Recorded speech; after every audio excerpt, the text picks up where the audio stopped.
o grito de revolta de milhares de pessoas de todas as idades disseram chega da atual precariedade laboral e exigiram uma reforma, um novo modelo mais justo para o emprego, chamaram por uma nova revolução. Ela vai-se acabar por impor, porque de facto nós já vemos as gerações mais jovens que estão descontentes e fazem de duas formas, ou fazem manifestações e protestam ou imigram. E portanto isso vai ser sentido, as pessoas vão perceber que é preciso mudar as regras atualmente, porque as regras atuais não servem para o jogo que se quer jogar. Um jogo que conta atualmente com quase 5 mil milhões de participantes, 53,9% da população ativa em Portugal, diz o Instituto Nacional de Estatística. Mas a taxa de desemprego chegou ao valor histórico de 12,4%, perto de 700 mil pessoas, sintoma de uma doença na economia nacional, mas despercebida nas campanhas. Temos um problema muito grande na sociedade portuguesa com a elevada taxa de desemprego e um peso muito grande de desemprego de longa duração. E a preocupação com o mercado laboral não tem aparecido no debate. Mesmo as propostas dos partidos aparecem de forma muito desequilibrada. Têm vindo a crescer de forma assustadora nos últimos anos tudo o que são mecanismos de precariedade no trabalho.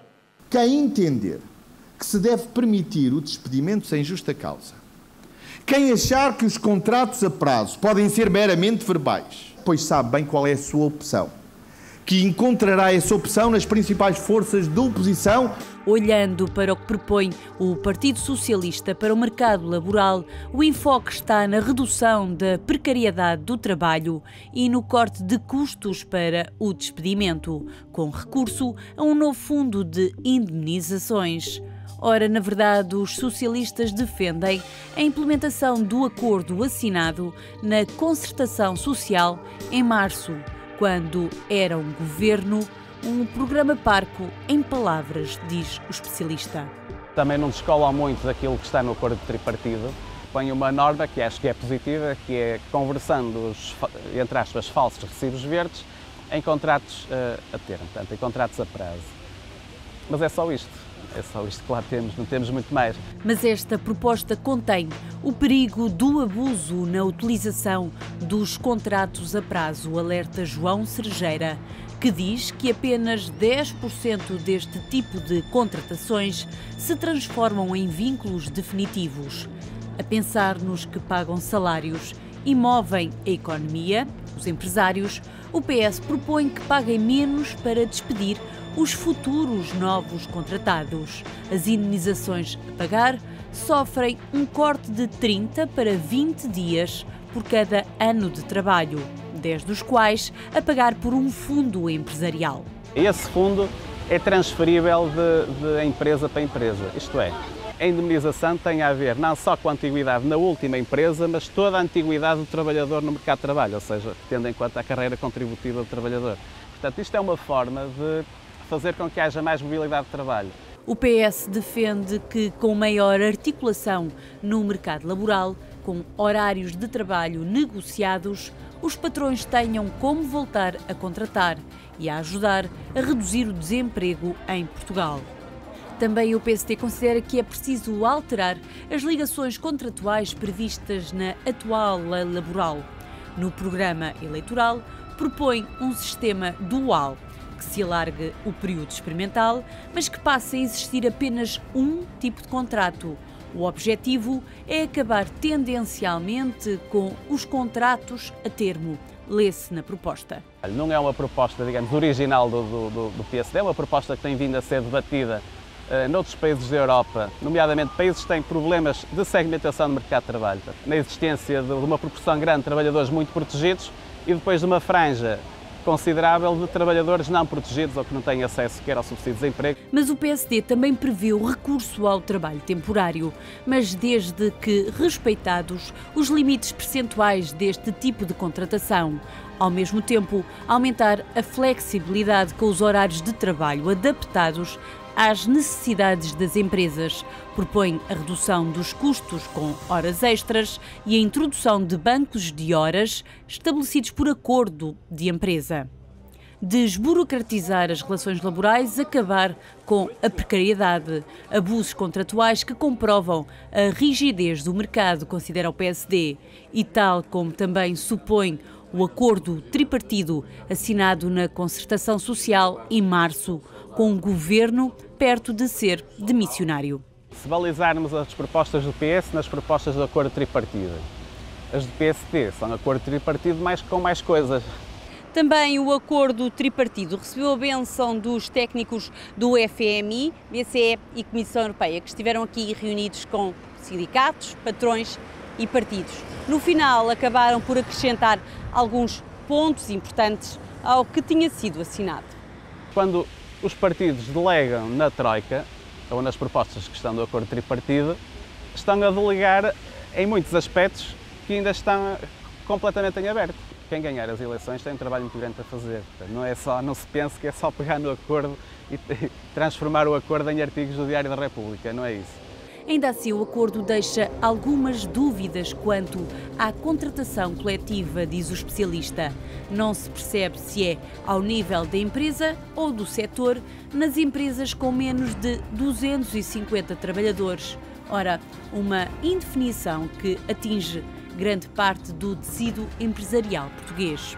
Mas o acordo a cumprir em troca da ajuda externa vai mais longe em alguns pontos.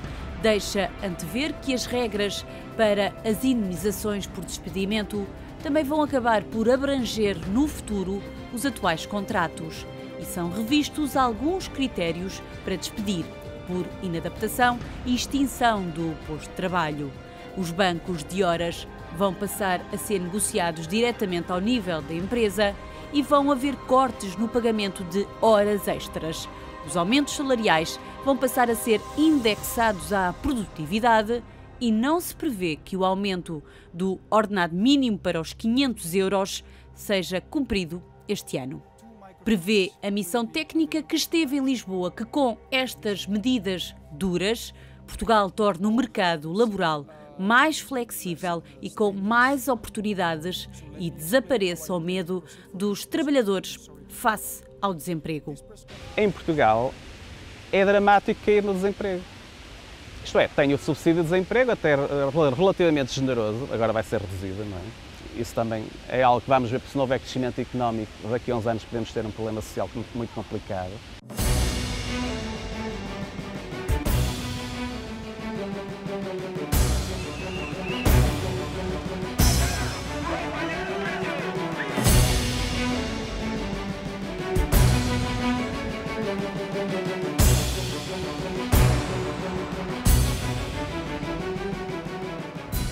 Lá fora, as experiências laborais diferem. Portugal segue a linha dos países do Mediterrâneo e as comparações com o mercado espanhol são fáceis, longe das práticas de um país modelo com um forte crescimento económico, a Alemanha.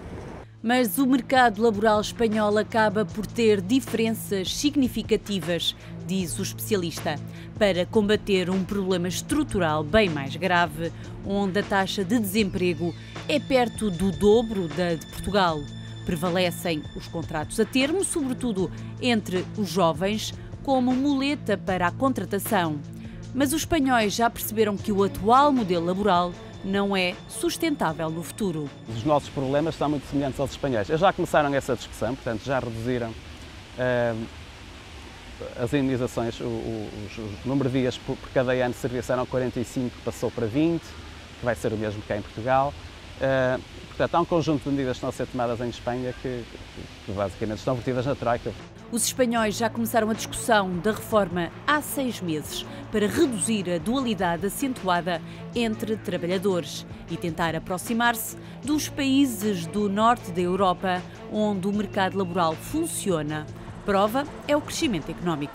Há modelos, nomeadamente dos países do centro e do norte da Europa, que combinam os tais elementos de segurança com elementos de flexibilidade, que é chamada flexi-segurança, que foi algo que se falou muito quando foi a revisão do Código de Trabalho, mas inexplicavelmente deixou de se falar. A Alemanha é disso o exemplo, um país onde, apesar da crise, a taxa de desemprego não disparou e as empresas levam consigo as boas práticas sempre que se deslocam para outros países, como aconteceu com aquela que é a empresa que mais exporta em Portugal, a Auto Europa, que durante a crise aliou a flexibilidade do trabalho, com menos horas de produção e recurso ao layoff, garantindo aos trabalhadores a manutenção dos postos de trabalho. Mas, em Portugal, a discussão política não está centrada na resolução dos problemas estruturais do mercado laboral. Temos centrado muita discussão na questão da taxa social única. E, basicamente, perdemos quase 15 dias, 2 semanas, a discutir se são 4 pontos, são 8 pontos, são 2 pontos. Isso pode ter algum efeito positivo no mercado de trabalho, acredito que sim. Mas não é o único ponto, quer dizer, não é isso que vai resolver o problema de um desemprego estrutural já muito elevado e de longa duração, não é por aí. Palavras-chave na reforma laboral parecem ser flexibilidade, redução dos custos do trabalho. Assim apregoam os principais candidatos a formar governo. Mas queixam-se os trabalhadores que se prepara, sim, uma nova era, com cada vez menos proteção para os empregados. Pior, um abandono dos que caem no flagelo do desemprego.